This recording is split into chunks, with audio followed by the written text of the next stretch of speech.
it's time to bring this war to a close. Last time on Suikoden, we fought the last of the Imperial Army led by Uber, and then we stormed the castle of Gregminster. And now, only one thing remains, and that's to defeat Emperor Barbarossa. One last time, I'm going to go over everyone's stats. Everybody's at level 60. I did a little bit of grinding just to make sure everyone was in the same spot. Unfortunately, that didn't really help Gremio with spell slots, but whatever. Thankfully, on the second time through, you don't have to fight all of those guards, so if you want to go back and heal and buy stuff, do that. On one hand, I probably should have more elemental runes. On the other, attack runes are also really good. I've got 3 of them. Victor, of course, has the most medicine, since he will be spending a lot of time dizzy. And I have some healing potential with Gremio, not the best. As I said before, I went back after completing, well, mostly completing this dungeon, and got everyone equipped to the proper place since I didn't buy stuff beforehand. So, this is where we are. We're all pretty even in levels and equipment, so I think we're ready for the final boss. Let us proceed. Thankfully I didn't get attacked by anyone on the way here. I don't know if this hallway has any sort of encounter rate, but if it does, I got lucky. And thank goodness, because, it's quite the long hallway.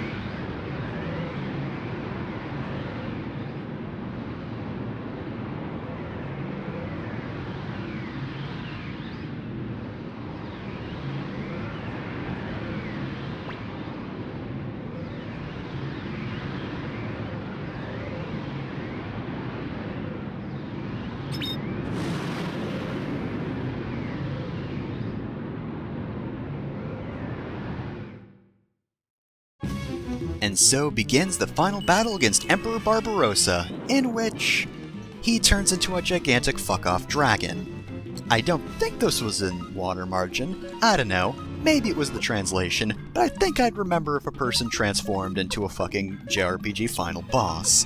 So, Golden Hydra. Each head has slightly different stats, although a few of them are the same. Each has 10,000 HP. The head to the right has the most power, with 570.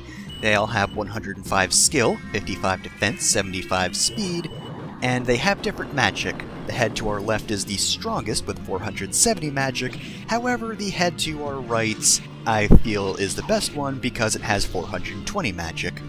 And they also have 80 luck. Now, thank goodness they are so slow. That and the fact that they only attack one at a time is the biggest saving grace in this battle.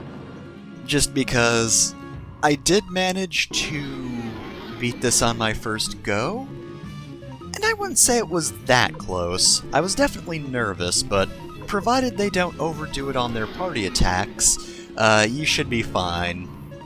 That is pretty much the most consistent danger throughout this game ever since Zombie Dragon. Of course, it's less fatal here if they use their party attacks constantly than it was back then. Anyway, that being said though, elemental weaknesses. It is a good idea to have a good variety, but as I said, just straight up attacking runes like, you know, the Falcon rune that I just used, are also very useful just because they're not protected by certain heads. So, ooh, that's one of the more dangerous attacks. By the way, each head I don't think has like a specific attack. I don't even think that one is one that needs all 3 heads alive to activate, but I could be wrong about that. We'll see later on, of course. Anyway, though, the head to the left is strong against water and electricity and completely invincible to the wind element. The head in the middle is weak against fire and earth, strong against fire and earth and completely invincible to electricity. And the head to the right is strong against water and electricity and completely invincible to fire. Now that's one thing I really don't like about this final boss is they all have resistance to electricity. One is even invincible to it, despite the fact that Flick has to be in the party, and he does come default with the electricity rune, so while the game sort of wink-wink nudges you over to that element, it is completely useless. Well, I won't say completely useless in this battle. Flick still does good damage with that rune, but it's just a good thing he's also a good physical fighter as well. In addition, of course, a good party healing spell is not necessary because, of course, I don't have Shining Wind, the level 4 Wind Rune spell, because Gremio takes a while to get his level 4 spell slots. Pretty sure he does get them eventually, though. I don't know, it's been ages since I've written his bio. But that being said, as a healer, he's not the best. Luke's actually not a bad choice, especially if you upgraded his rune. But a water rune user isn't bad either. Let's see, which one has the one that can also revive people? I believe it's the water rune. Shining Wind, despite the fact that it's level 4 spell, is like the party healing one. Only heals and removes status effects. It doesn't actually revive anybody. Whereas the flowing rune, let's see. Actually, no, it is still the level 4 for the flowing rune, in which you get the revival option. Mother Ocean is level 4. But that being said, though, yeah, Water Rune is clearly the superior option just in case people die, but Shining Wind isn't a bad option either. But again, I have neither, so... Anyway, though, yeah, of course, Mira, as the main character, has a very good rune against these guys. Not like the best, just because, 2 of his spells are completely useless, being instant death, and obviously not working against the final boss. If it didn't work against previous bosses, it's not working here.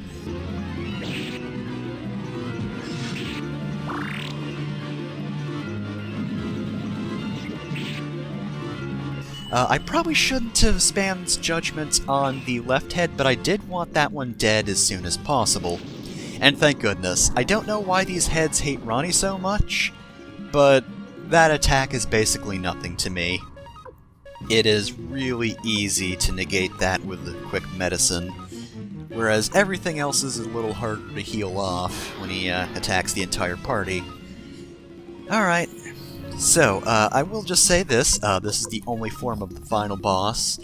It looks okay. Honestly, the best part of this battle is the background, and even then it's kind of nonsensical. I feel like the garden would have actually been a better set piece than this one.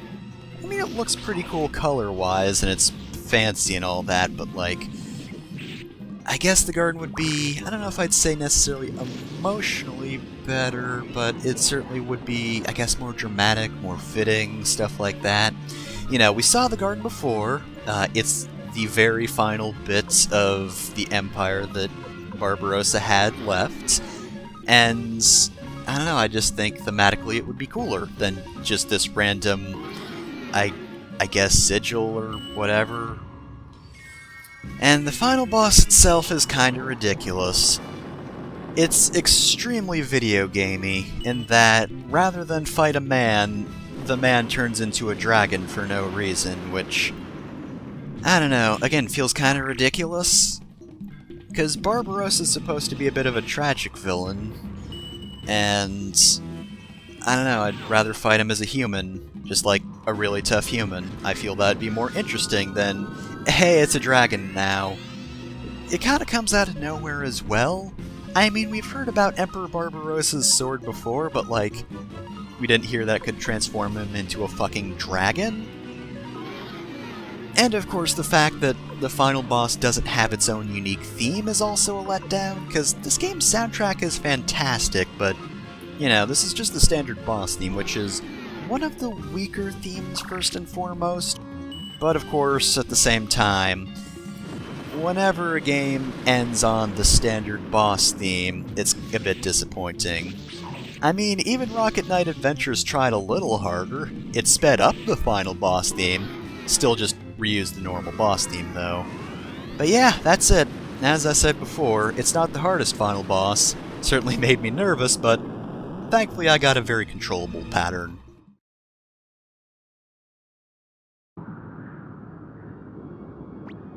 Also, that is a really weird thing to say. This is a dramatic scene, and Barbarossa just starts off with, "Whoa!" It's kinda weird.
Okay, I'm sorry, I know this is a big dramatic moment, but "you control life and death and eat souls" is a fantastic line in or out of context. Sorry, Wendy, you can get back to your big thing.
Wait, what? Why?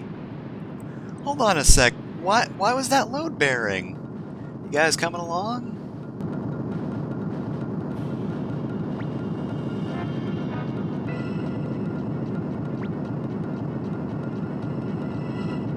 Okay, well, just don't go following your emperor, alright? I'll trust that you'll catch up. So anyway, though, yeah, now the castle's falling apart, and I don't know why. This castle wasn't built by magic, so, like, why did Barbarossa and Windy dying make it collapse? I guess they just wanted their big escape sequence, but seriously, it makes no sense. Oh, for crying out loud.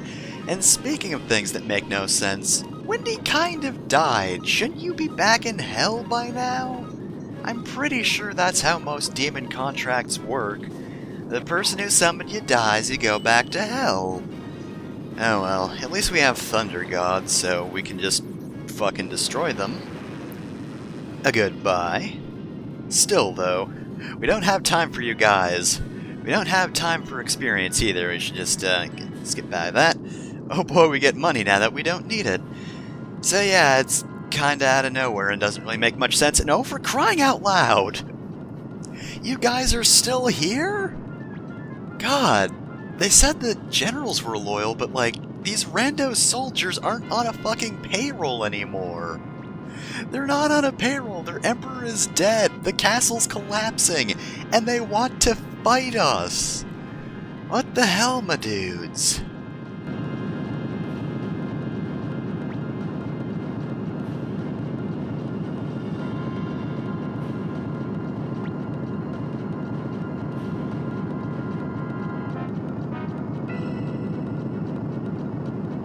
Well, that was a lot of soldiers, but if anybody can take care of them, I'm sure it's Victor.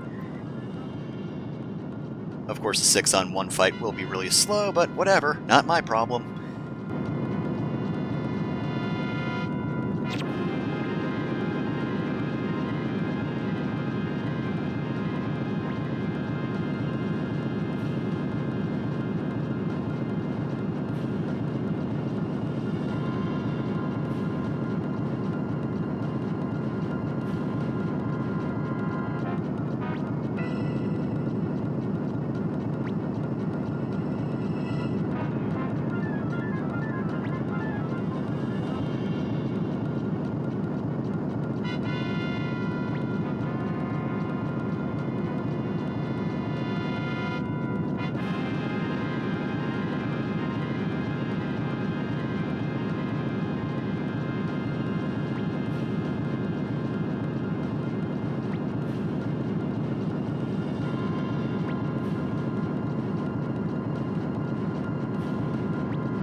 Goodbye, Matthew.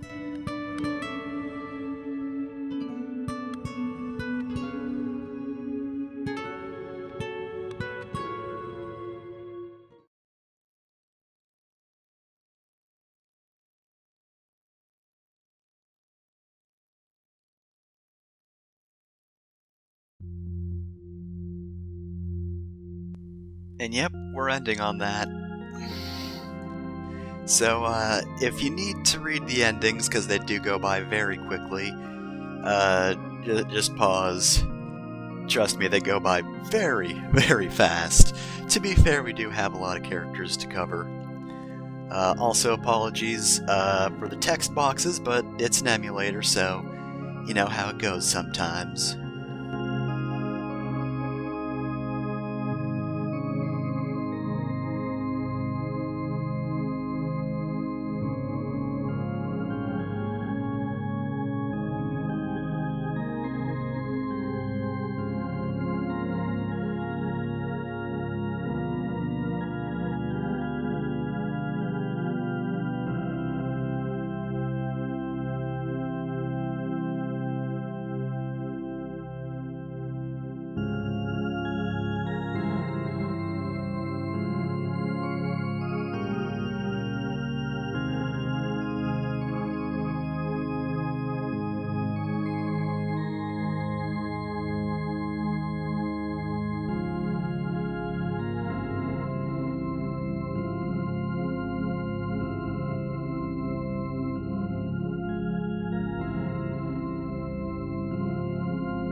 Okay, I'm back.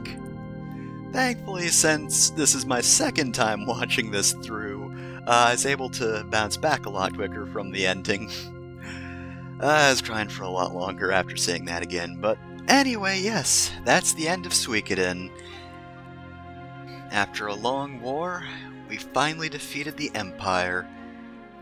But in the end, we did lose quite a bit, including Matthew, our strategist. Alright, so where to start with Suikoden? Well, I guess plot. Plot, not the best, of course. I feel that the pacing isn't the best, nowhere near as good as Suikoden 2, which is probably a thing I'm going to say a lot during this ending. But that being said, not terrible. I wish it were better translated, but what is there is actually fairly well done.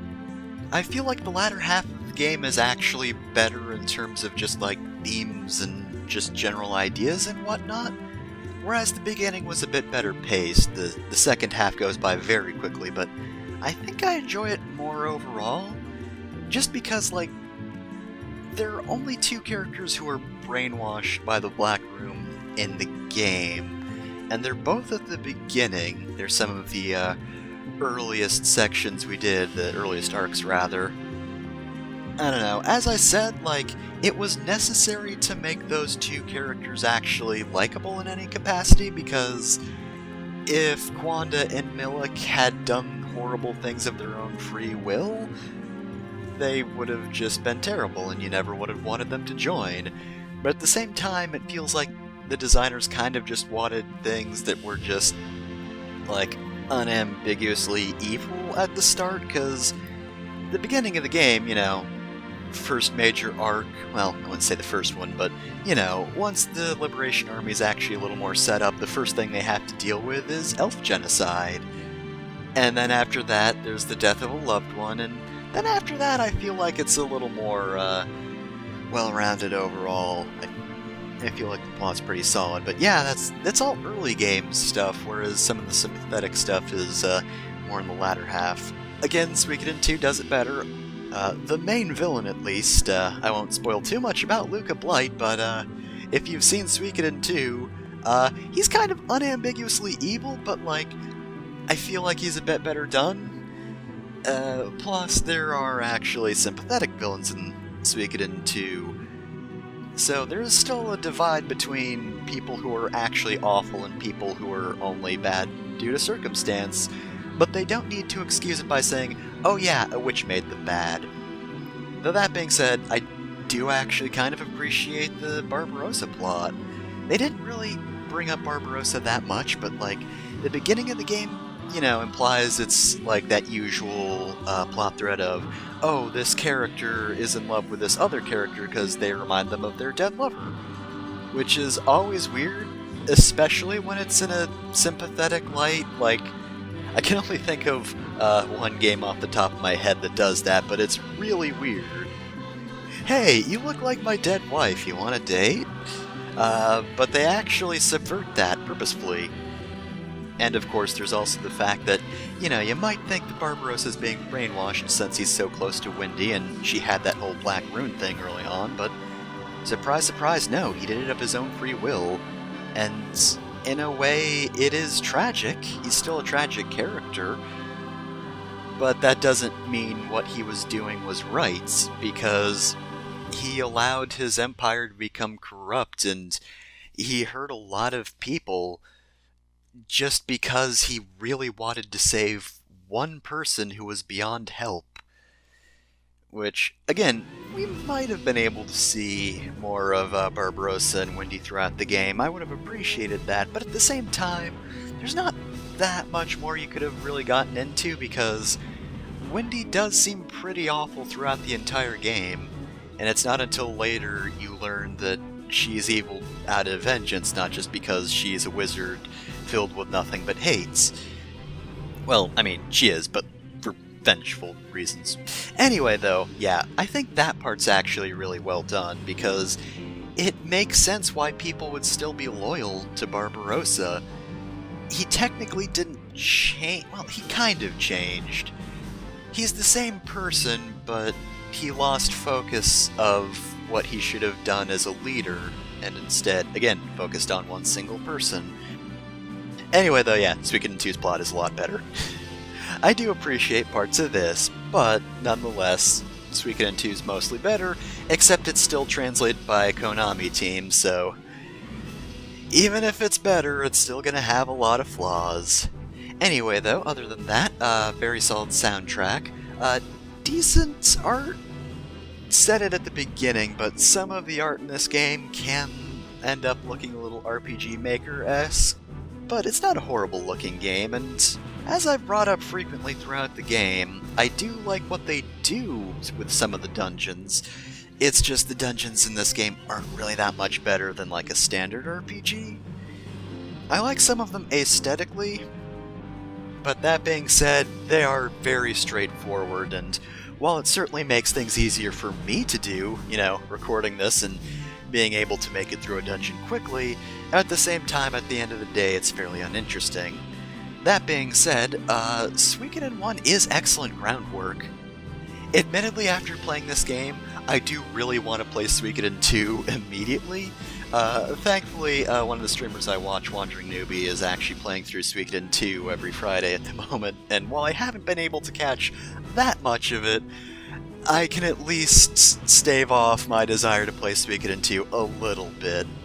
Just because I don't really like playing, sequels immediately after. I like giving the games room to breathe before I LP their sequels. Plus, it would be kind of annoying if I LP'd everything exactly in a row and only did those.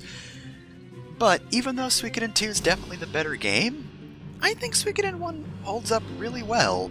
In a void, it's actually a very solid RPG with great mechanics, and it's very flashy in all the right ways, so even if it is a little simplistic, which is a problem a lot of JRPGs back in the day had, I still think what it does right is enough to make it a fantastic game that maybe it's not better than its sequel, but it is still a fantastic game. So, real quick before we finish up, huge thanks to Suikosource, Gencepedia, and the Suikoden Wiki, all of which helped me create the thread. In addition, thank you to Spriter's Resource, and more specifically Daz, I believe their name was, for these sprite sheets, which helped a lot in, having character portraits and all that. And thank you for everyone for commenting in the thread. I apologize for not responding, but while I can talk about video games and, talk about the stuff I liked in-game, if someone's just like, oh hey, I enjoyed that LP, that's okay. You did an alright job. That was watchable. I just freeze up and start making goat noises, so that's where I'm at. Anyway, though, I think that's just about it. So, this has been Suikoden. Thank you for watching, and I'll see you next time.